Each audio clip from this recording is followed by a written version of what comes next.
저희가 이 프리시즌 기간 동안에도 그렇고 그 손흥민 선수를 활용했던 이 토트넘 허스퍼의 포스테코글루 감독의 전술 조금은 이제 우려되는 점들을 얘기 드렸었어요. 물론 이것들이 경기를 치르면서 좀 변화할 수 있고 또 메딘 선수에게 다른 역할을 좀 주면서 합을 맞출 수 있지 않을까 싶었는데 그 브렌트포드와 프리미어리그 개막전 경기를 보고 나서는 이 방법으로 손흥민 선수를 그 최대치로 활용하는 건 좀 어렵지 않을까 이런 생각이 들더라고요. 그리고 또 이제 브렌트포드 상대로 모르겠어요. 그 브렌트포드가 5-3-2 포메이션으로 나와서 더 그렇게 한 건지는 모르겠지만은 사실 그래도 프리시즌에는 에메르송을 조금 3백처럼 활용을 했잖아요.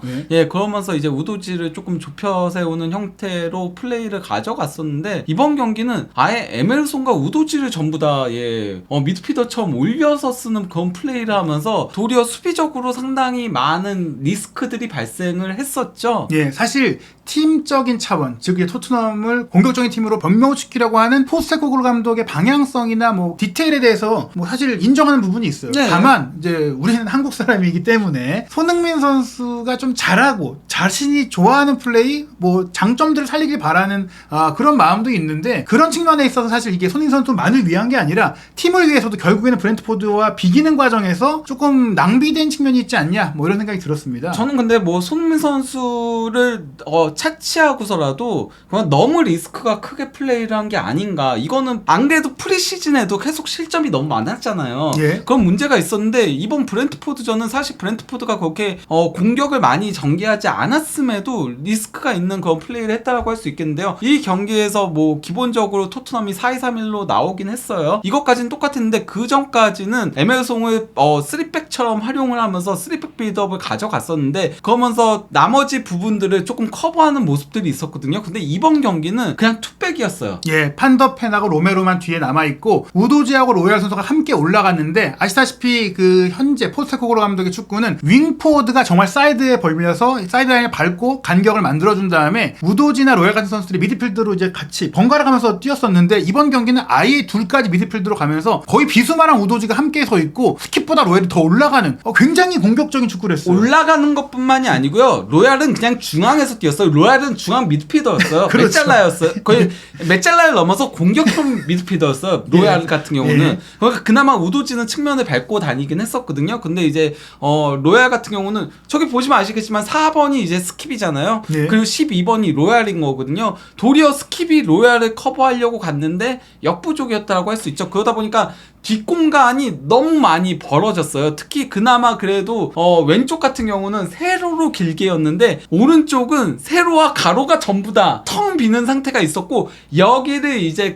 브렌트포드의 왼쪽 윙백인 리코 헨리가 적극적으로 공략을 했거든요. 그래서 이제 리코 헨리가 올라가서 플레이를 하는 장면들이 많이 있었는데요. 사실 로얄 선수가 그 풀백을 보면서 그나마 토트넘에서는 안정적인 수비를 펼치던 선수고 또 지난 시즌이라든지 프리시즌까지도 좋은 모습을 보였는데 이 정도까지 위치가 올라가다 보니 본인도 조금 힘에 딸리는 수비 커버가 안 되는 모습들이 많았습니다. 그래서 리코엘리와 위사와의 1대1에서 상당히 속도 싸움에서 많이 밀리는 장면들이 있었죠. 왜냐면 뒤에서부터 쫓아가니까 그걸 못 쫓아가죠. 그래서 이제 뭐 좌우 풀백들의 이제 히트맵을 놓고 보면요. 우도지가 이제 상당히 높게 올라갔죠. 상당히 높게 올라갔는데 그래도 우도지는 물론 뭐 중앙도 일정 부분은 커버를 했지만은 기본적으로는 측면에서 많이 움직였다면요. 로얄은 뭐 이거 딱 더블라이너에 조금 히트맵을 보지 않는가 싶을 정도로 더블라이너도 그러니까 중앙에서 이제 측면으로 이렇게 빠져나가는 형태로 많이 했는데 뭐 그 정도의 이제 히트맵을 가져갔거든요. 그러면서 이제 그 로얄의 기록을 놓고 봐도 이거는 뭐 수비수보다는 도리어 공격형 미드필더 역할을 수행한 게 아닌가 싶을 정도인 건데 일단 볼 터치 135회로 최다였고요.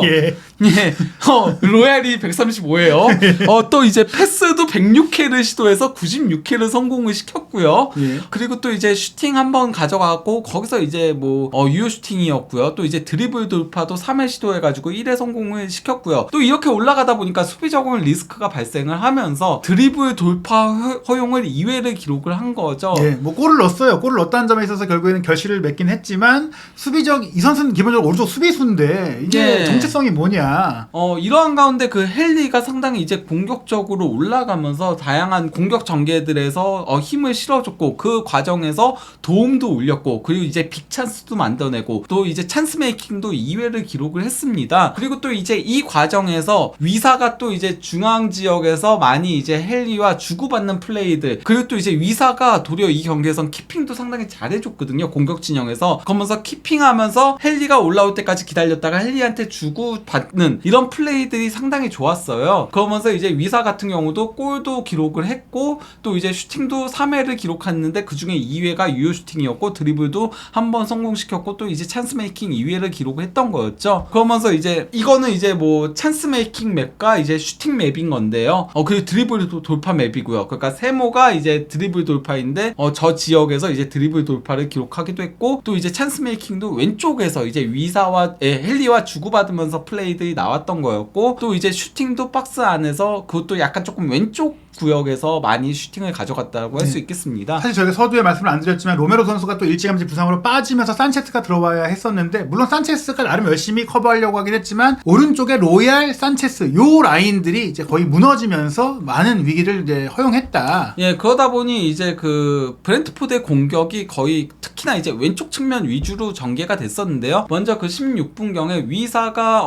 중앙으로 접고 들어오다가 측면으로 패스를 내준 거를 은베모가 그대로 슈팅을 가져갔으나 비카리오 골키퍼가 각도를 좁히고서 막아냈고요. 그리고 또 이제 18분경에는 은베모가 이제 코너킥을 길게 넘겨준 거를 콜린스가 뒤로 내줬고 여기서 이제 히키가 횡패스를 준 거를 위사가 슈팅으로 가져갔으나 골키퍼 정면을 향했고요. 결국 이렇게 측면에서 많은 공간이 발생을 하다 보니까 손흥민 선수가 여기서 이제 커버를 들어올 수밖에 없었고 24분경에 이제 옌센이 돌파를 하는 과정에서 손흥민 선수가 커버를 들어왔을 때 실수를 저지르면서 이제 파울을 범했고 비디오 판독 결과 페널티킥이 선언되면서 은베모가 이제 동점골을 넣게 된 거였습니다. 사실 토트넘이 이제 세트피스 상황에서 먼저 선제골을 넣었기 때문에 원정지에서 좀 주도권을 잡을 수 있었는데 이 측면 수비의 불안이 좀 발생하면서 특히 이제 손흥민 선수가 열심히 내려왔지만 그것도 파울하려고 그런 게 아니었는데 그렇죠. 좀 쫑이 났어요. 예, 그러니까 뒤에서 커버를 들어왔는데 여기서 옌센이 먼저 접는 동작이 발생을 하면서 손흥민 선수가 옌센의 다리를 걷어차게 되는 장면이 있었는데 이거는 사실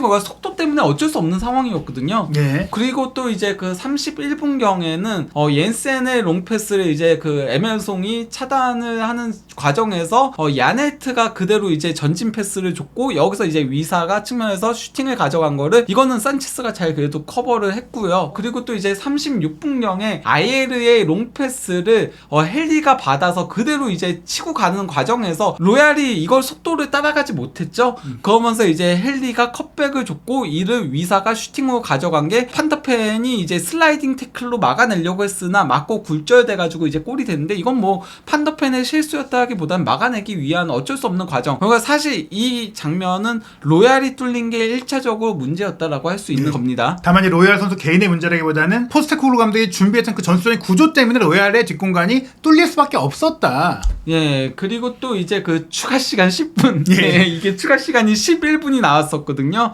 여기서도 이제 그 산체스가 저 위까지 올라가가지고 차단을 하려고 했다가 그 흐른 거를 레르고르가 이제 전진 패스를 쭉 줬고 여기서 이제 그 헨리가 땅볼 크로스를 준 거를 은베모가 슈팅을 가져갔는데 이거는 사실 골이 됐어야 됐죠. 은베모가 물론 바로 앞에서 튀었다고 하더라도 힘이 조금 실리면서 크로스바를 넘어갔습니다. 그리고 또 이제 58분경에도 레르고르가 이제 전진 패스를 준 거를 위사가 이제 패스를 잘 내줬고 여기서 야네트가 강력한 슈팅을 가져간 거를 비카리오 골키퍼가 여기서 선방을 잘했는데 여기서 또 담스고르의 리바운드 슈팅이 좀 아쉬웠죠. 바로 그냥 직접 슈팅을 가져갔어야 되는데 조금 더 정확하게 가져간다고 터치를 하면서 비카리오 골키퍼가 일어날 수 있었고 그랬으면은 슈팅을 또 정교하게 가져갔어야 되는데 슈팅도 조금 약하게 맞으면서 비카리오 골키퍼가 막을 수 있었습니다. 사실 결과가 2대2 무승부긴 했지만 토트넘이 더 많은 실점을 할 수 있었던 그런 수비 구조적인 문제가 있었다고 볼 수가 있겠는데요. 이 경기에서 손흥민 선수는 사실 그렇게 활약상 자체는 객관적으로는 좋지는 못했다라고 할 수 있어요. 근데 이거는 조금 구조적인 문제도 있다라고 할 수 있겠는데 일단 뭐 손흥민 선수의 히트맵을 보면은 또 이제 측면 지향적으로 플레이를 했죠. 그러면서 뭐 이 경기에서 슈팅 2번 가져갔고 드리블 돌파 2회 시도에서 1번 성공시켰고 그리고 또 이제 크로스 2회에 패스 성공률 88%를 기록한 건데요. 결국에는 번뜩이는 장면 같은 게 솔직히 말씀드리면 많이 없었고 손흥민 선수 특유의 장기가 나온 장면도 거의 없었어요. 네, 일단 뭐 슈팅 지점들을 보면요 왼쪽 측면에 집중되어 있죠. 그러다 보니까 슈팅 각도가 많이 열리지 않았죠. 그래도 그 와중에 주요 슈팅 한 번을 가져갔고 또 이제 한 번은 정말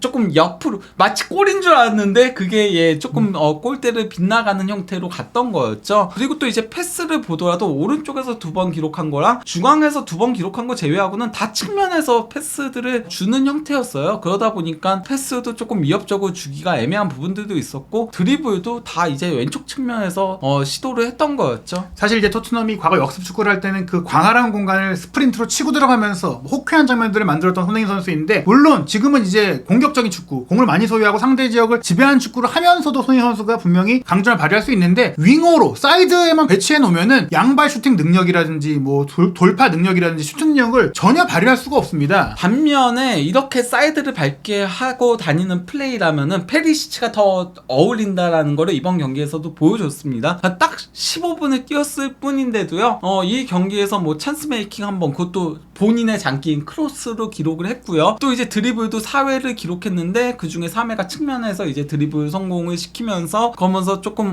공격 전개에 있어서 좋은 장면들이 있었던 건데요. 거기다가 이제 무엇보다도 그라운드 볼도 3번 경합을 해가지고 3번 다 모두 승리를 거두면서 그러면서 우도지가 올라왔을 때 그런 커버적인 역할도 잘 수행을 했습니다. 실제로 프리시즌 기간에 레길론과 함께 할 때도 레길론의 플레이까지 살려내는 모습들도 있었고, 솔직히 포스테코글루 감독 체제에서 왼쪽 윙포워드로는 페리시치의 경기력이 가장 좋다고 느껴질 정도로 잘 어울렸거든요. 페리시치는 원래 윙백도 서던 선수다 보니까 이런 커버 플레이에서도 손흥민 선수보단 더 낫죠.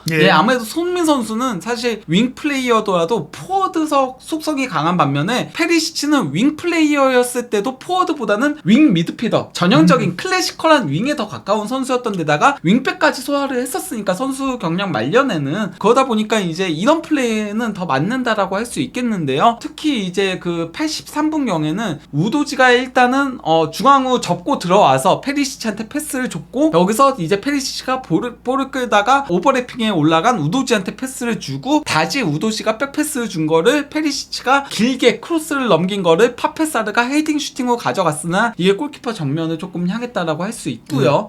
이게 근데 이제 페리시치와 우도지가 주고받는 플레이들이 상당히 좋았다라고 할 수 있고, 또 이제 그 89분경에는 판더펜이 이제 가로채가지고 볼을 끌고 가다가 전진 패스를 준 거를 또 이제 페리시치 선수가 메디슨을 향해 대각선 스루 패스를 줬고, 여기서 이제 메디슨이 패스를 잘 내줬죠. 근데 히샬리송이 사실 이건 슈팅을 바로 가져갔어야 됐는데 볼을 키핑하고 가져가다가 장카에 슈팅 차단에 막혔습니다. 그러면서 이제 이거는 이제 득점 찬스 패스인 건데요. 뭐 이 경기는 리코엘리가 가장 저는 좋은 활약을 펼쳤다라고 생각을 하는데, 실제로도 그 득점 찬스 패스에 있어서의 효율성이 가장 높았고요. 또 이제 메디슨이 굉장히 좋은 활약을 펼쳤어요. 그러면서 메디슨을 왜 영입했는지를 잘 보여줬는데, 메디슨이 이제 전체적인 득점 찬스 패스가 가장 많았고, 또 이제 실수한 게 조금 있었기 때문에 그것까지 하더라도 효율성에서도 2위를 기록을 했던 거였고요. 그 다음에 이제 비수마 쿨루세스키에 이어서 페리시치는 15분만 뛰고도 양팀 도합해서 5번째, 그리고 토트넘 선수들 중에서는 4번째로 높은 수치를 기록을 한 겁니다. 그렇기 때문에 현재 전술 상에서라면 사실 4-2-3-1의 왼쪽 윙어는 페리시치에게 맡기는 게 팀을 위해서도 더 나은 선택이다 라고 생각이 드는데, 근데 그 얘기가 손흥민 선수를 주전에서 빼야 된다 이런 말씀을 드리려는 게 아니에요. 적합한 위치에 적합한 선수를 배치해야 된다. 이번 경기 너무나 아쉬웠던 것은 결국에는 케인 선수가 빠진 가운데 히샬리송 선수가 최전방에서 결정력과 파괴력을 보여주지 못한 겁니다. 이건 그러니까 뭐 소파스코어 평점이긴 한데요. 손흥민 선수가 페널티킥을 허용했잖아요. 그렇기 때문에 평점이 대폭 깎였었어요. 그래서 한동안 손흥민 선수가 가장 낮은 평점이었거든요. 하지만은 결국 경기가 끝났을 때는 손흥민 선수의 평점은 6.7점까지 올라갔어요. 반면에 이제 히샬리송은 6.5점으로 스키과 함께 가장 낮은 평점을 받은 거죠. 반면 이제 페리시치는 그래도 15분 뛰고도 7.1점으로 상당히 좋은 평점을 받았는데, 근데 이제 히샬리송을 그래도 최대한 박스 안에서 플레이를 하게 하도록 그렇게 가져갔어요. 하지만은 히샬리송이 박스 안에서의 그런 공격적인 효율성이 상당히 떨어졌다라고 할 수 있겠는데요. 기록을 놓고 보면은 슈팅 2번밖에 못 가져갔고요. 박스 안에 상당히 많이 있었음에도 슈팅 2번은 솔직히 적은 거잖아요.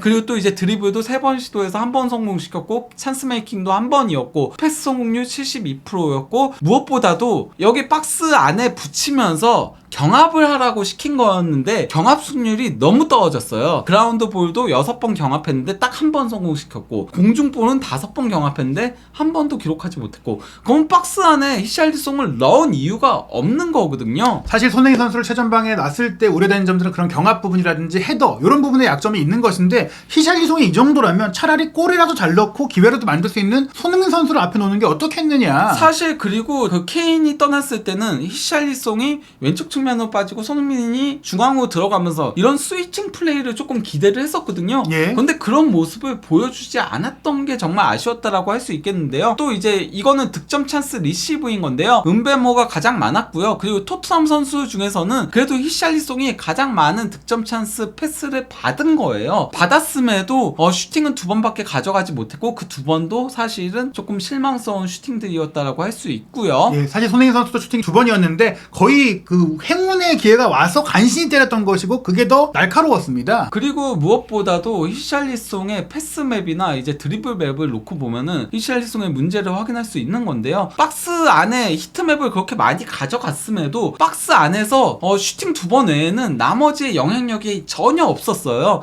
결국 패스도 다 박스 밑에서 해준 거고 안에선 딱 한 번 시도했는데 그게 막혔죠. 그리고 또 이제 드리블 시도도 박스 안에서는 아예 하지도 않았어요. 결국 드리블 성공한 것도 수비 진영이었어요. 공격 진영에서는 드리블 시도 2번 해가지고 다 빨간색이 실패한 거거든요. 사실 그러니까 포스테코글루 감독이 키 작은 공격수를 활용을 안 했던 게 아니에요. 실제 셀틱에서 170에 후루아시를 활용을 했었거든요. 그러면서 후루아시한테 득점에 조금 집중시키게 하는 그런 플레이들을 했었는데 손흥민 선수를 조금 그런 식으로 활용하는 게 낫지 않나. 후루아시를 썼던 것처럼. 후루아시는 170이거든요.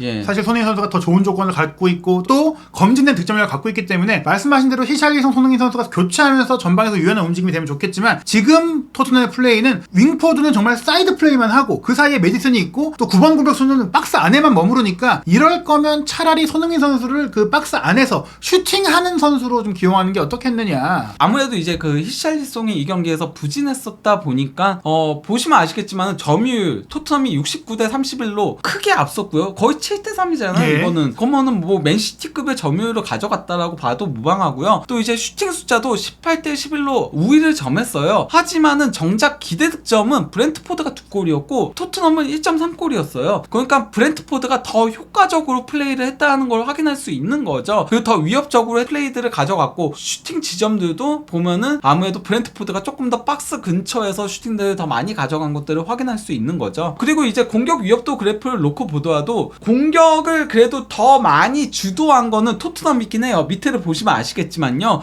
특히 후반전은 토트넘이 주도를 하긴 했었거든요. 하지만은 공격 위협도 그래프가 한 번 올라갔을 때 확 올라가는 거는 도리어 브렌트포드 쪽이었어요. 반면에 토트넘은 전반전에 한 번 크게 올라간 거 제외하고는 이 위협도가 크게까지는 올라가지 않았거든요. 그러니까 공격적인 효율성은 도리어 브렌트포드가 더 있었다. 브렌트포드가 그러니까 토트넘의 그 좌우 풀백들이 높게 올라간 그 뒷공간을 정말 효과적으로 몇 번 아니더라도 5번을 적극적으로 공략을 했다라고 할 수 있는 거죠. 사실 프리시즌에 토트넘이 뭐 많은 경기를 치르진 못했지만 히샬리송 선수가 잘했던 경기는 그 싱가포르 팀의 라이언 시티전이 유일했고 바르셀로나전도 이미 침묵을 했거든요. 그런 경기들 중에서 뭐 페리시치나 뭐 로셀소나 뭐 메디슨이나 번뜩이는 선수들이 실제로 브렌트포드전에도 잘했고 결과적으로 포스테코글루 감독은 히샬리송 선수를 볼만큼 봤기 때문에 다음 경기 똑같은 시도를 해서 똑같은 결과를 얻기보다는 좀 변화를 줄 필요가 있지 않겠느냐. 그러니까 저는 뭐 히샬리송을 톱에 세우는 것까지는 나쁘지 않다라고 생각해요. 근데 톱에 세울 거면은 그러면은 히샬리송도 원래 에버턴 시절에 잘하던 대로 왼쪽 측면으로 빠지는 플레이들을 하게 하고 손흥민 선수도 원래 본인이 좋아하는 대로 측면에서 중앙으로 오게 하면서 이런 식으로 스위칭 플레이를 하던지 그러면서 아예 우두지를 측면을 밟고 다니게 하는 거예요. 차라리 그러면서 메디슨이 이제 약간 조금 패스 공급을 해주는 형태로 공격수들이라던가 풀백의 동선을 조정을 하던지 아니면은 차라리 손흥민 선수를 중앙에 넣고 페리시치를 측면을 밟고 다니게 하면서 그렇게 하던지 이게 더 낫다라는 거죠. 뭐 솔로몬도 활용할 수가 있고 사실 손흥민 선수보다는 현재 윙 플레이는 다른 선수들이 더 잘하는 것도 사실이에요. 그렇기 때문에 손흥민 선수에게는 본인이 잘하는 좀 골을 넣는 역할을 맡겨줬으면 좋겠고 이 주장 완장은 아무래도 손흥민 선수 입장에서도 이타적 이기적인 마음으로 좀 더 경기를 하게 만들 수밖에 없거든요. 근데 그게 팀을 위해 좋은 결과가 된다는 점을 생각했을 때는 포스테코글루 감독이 이 두 번째 경기 전에는 좀 결정을 내리고 고민했으면 좋겠습니다. 이 두 번째 경기가 한국 시간으로 8월 20일 일요일 새벽 1시 30분에 있을 맨유전인데 난적이지만 또 홈 경기이기 때문에 또 정말 좋은 경기력을 좀 기대해야 될 것 같고, 이어서 본머스전이라든지 풀럼과 카라바오컵 경기도 있는데 아시다시피 토트넘이 우승컵을 갈망하기 때문에 이 카라바오컵도 대충 할 수는 없거든요. 예, 그리고 토트넘은 남은 기간 동안 분명히 선수 보강이 더 필요하다는 것을 확인을 했습니다. 일단은 뭐 최전방 공격수 보강이 필요합니다. 예, 히샬리송만 믿고 가는 거는 힘든 거를 이번 경기를 통해서 확실하게 확인할 수 있었고요. 또 이제 그 센터백도 추가적으로 로메로 또 부상이었잖아요. 예, 그러니까 로메로의 내구성 같은 것들을 고려하더라도 센터백도 추가적으로 보강을 해야 되고, 또 저는 가능하다면은 물론 뭐 비수마가 이 경기에서 볼을 끌고 올라가는 거는 상당히 좋았어요. 근데 패스를 찔러주는 부분에 있어서는 조금 아쉬운 부분들, 그게 약하다 보니까 볼을 끌고 올라갔고, 스킵은 좀 무색무취했어요. 이번 경기 사실 스킵하고 히샬리송 이 둘이 가장 부진했거든요. 그러다 보니까 그동안은 프리시즌은 아무래도 서로 오픈 게임을 하잖아요. 오픈 게임을 하다 보니까 비수마나 스킵의 패스적인 능력이 조금 떨어지는 게 덜 드러났지만은 이렇게 상대가 조금 수비적으로 했을 때는 패스를 풀어줄 수 있는 미드필더가 뒤에서도 필요하다. 앞에 메디스만우는 조금 아쉬운 부분들이 있다. 메디스는 정말 잘했거든요. 근데 뒤에서도 연계해줄 수 있는 선수가 필요하지 않나. 그러면서 저는 그냥 비수마 파트너로 조금 패스 줄 수 있는 선수를 넣는 게 낫지 않나. 스킵은 조금 백업 활용을 해야 되지 않나 싶습니다. 예, 과연 토트넘 호스퍼 남은 기간 안에, 이적 시장 기간 안에 새로운 영입을 또 할 수 있을지, 그리고 말씀드린 손흥민 선수의 동선 위치 조정이 이루어질 수 있을지, 새로운 소식이 나오는 대로 빠르게 분석해서 전해드리도록 하겠습니다.